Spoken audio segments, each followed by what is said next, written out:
straight shitting on my comedy career. They want me to get a job. The next time I went and visited my parents, here's what my mom told me.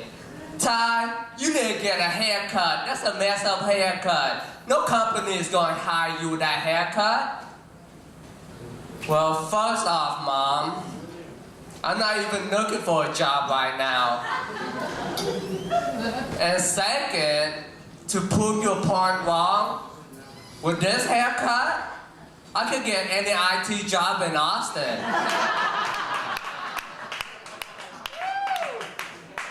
This haircut says, I know how the new iOS update gonna affect your phone.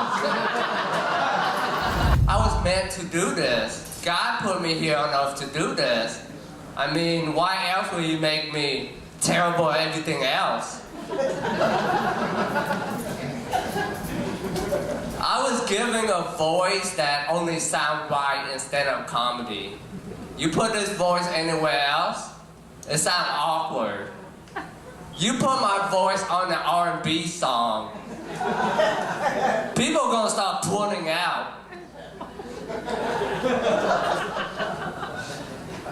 And God did not intend for me to play sport neither, or else He wouldn't have given me this body. I hate it when we have PE in middle school. Anybody here familiar with PE? For those that are not familiar, it stands for public embarrassment. They were funny. They were funny. They were funny. We had some great people here visiting Austin, and we were so excited to welcome here. And Robin, what should they do after the show? Can I say it? I don't know. You should get fucked somewhere. Oh, welcome to Austin. Keep Austin weird. Thank you, Robin. You're welcome.